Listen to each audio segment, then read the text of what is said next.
My dear eco-visionaries, today we start to explore the world of space psychology.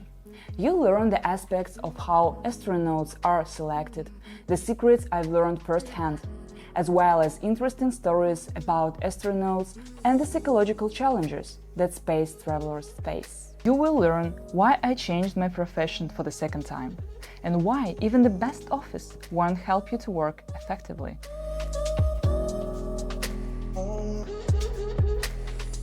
My name is Anastasia, I'm a climate psychologist and master coach, and have been a fan of the sky and space all my life. Therefore, I was interested in whether we can learn something from astronauts, who are known as the most psychologically resilient people in the world. So watch till the end and we'll see if there are any lessons that can help us back here on Earth. To illustrate what I mean by an astronaut's psychological resilience, let me share a gripping story. Picture this: a pilot is flying an experimental aircraft, when suddenly it spins out of control, and the jet began to spin, nose diving straight down in a terrifying spiral. What does the pilot do in such a moment? Goose, I'm losing control. I can't control it. It won't recover. Shit. First, he exhausts all known protocols, trying everything in his power to regain control. But when those don't work, he doesn't panic. Instead, he calmly flips open his manual. In the midst of a death-defying spin, he reads his manual, searching for any procedure he hasn't yet tried. Miraculously, he finds it, executes it, levels the plane, and emerges from what could have been a fatal spin. Now, think about it.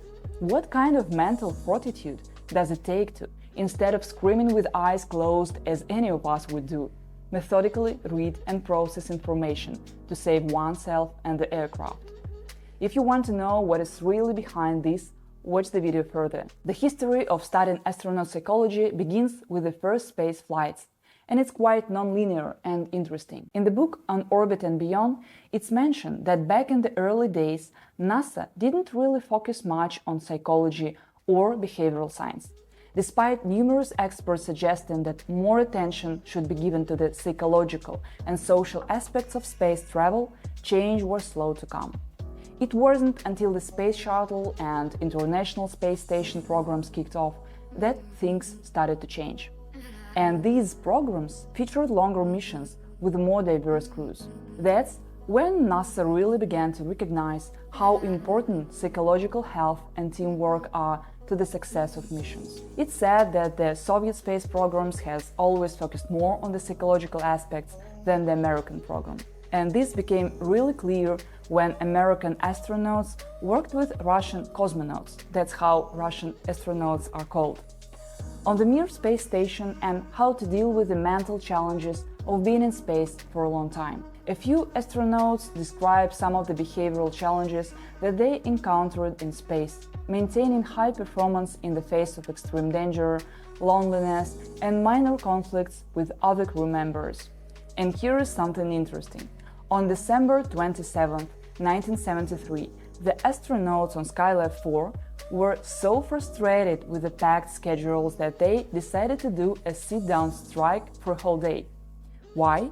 Because the ground control in Houston, controlling the mission, had made their schedule super tight, treating them like robots. They shortened meal times, rushed them through setting up experiments, and they even stopped the astronauts from doing things they enjoyed, like watching the Earth and the Sun from space. Why was this happening? There are several assumptions, from task overload to the increased privacy of the first missions. And sending someone into space is incredibly complex.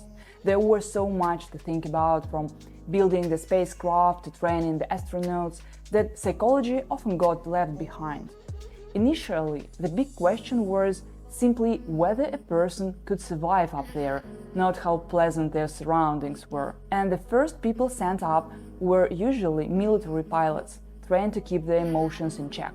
But at the end of the day, they're human, and ignoring the psychological side of things could really set us up for trouble. That's why P, in my past methodology for achieving sustainability, is so important. We really can't afford to skip the psychology part and stay only with ASS, which is definitely not what we're aiming for. And you know what this whole situation reminds me of? Honestly, when I first read about this in a book, it struck a chord with how companies push towards environmental sustainability. Sometimes companies roll out a whole checklist overnight. Save water, cut down on energy use less paper, pick contractors and clients based on eco-friendliness, change the way you smoke and travel. And it's a massive shift towards a net zero goal with loads of green commitments. But what about the psychological impact? Often when I'm conducting training sessions, I see this puzzled look on the faces of business owners and company reps. They wonder, why we're even talk about feelings when there is so much work to do?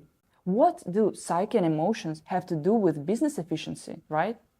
However, in my trainings, we dive into how environmental changes stir up deep feelings and values. And here on my YouTube channel, I have a lot of videos about why understanding these emotions is crucial. The thing is, when emotions run high, our psychological defenses kick in. This happens to everyone. And these defenses can seriously influence how effective we are at our jobs. So ignoring the psychological side, as we saw with the astronauts who weren't considered for their emotional needs, only leads to inefficiencies. And it's unavoidable. After all, we're not robots. We're human beings with complex feelings and psychological needs.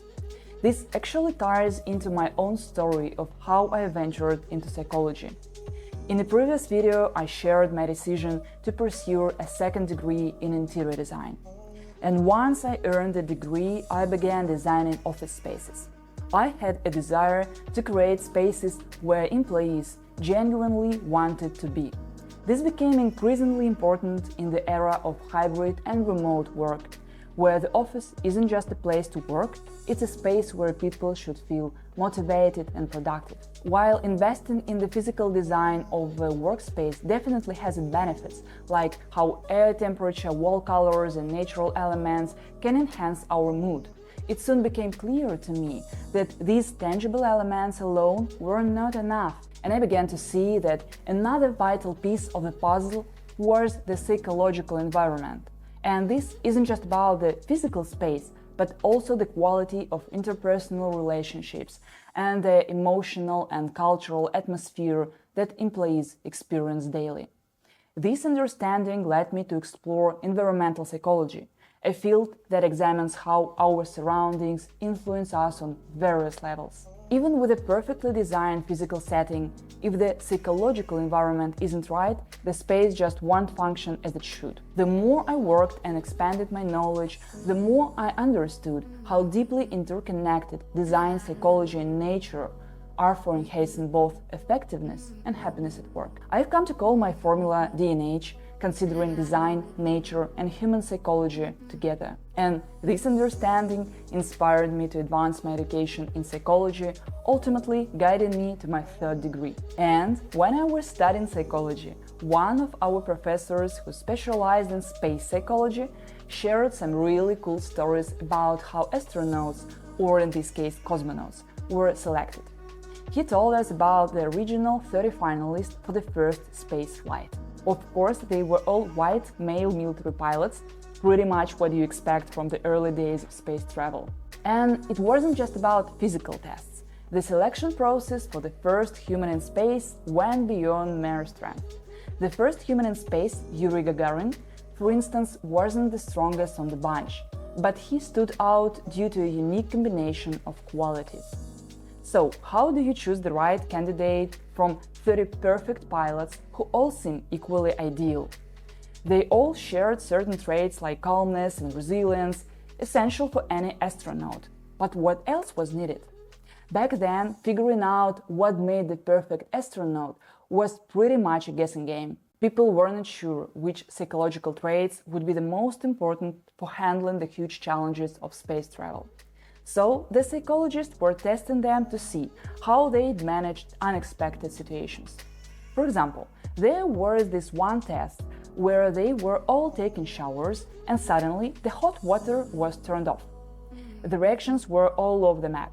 Some guys just stopped showering, others gritted their teeth and showered in cold water, and a few stepped up, tried to keep everyone calm, and went off to figure out how to get the hot water back. It's kind of funny to think about it, right?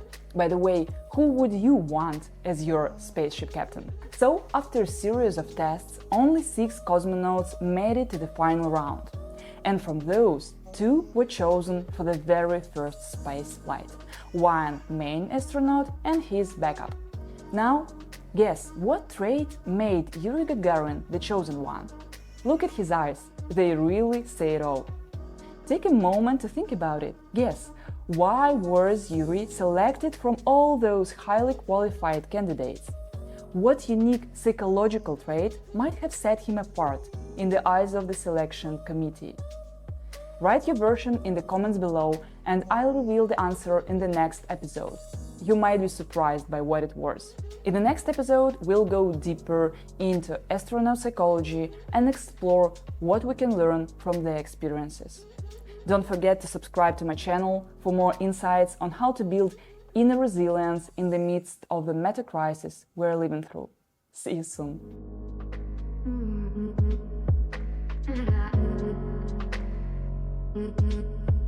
Mm-hmm.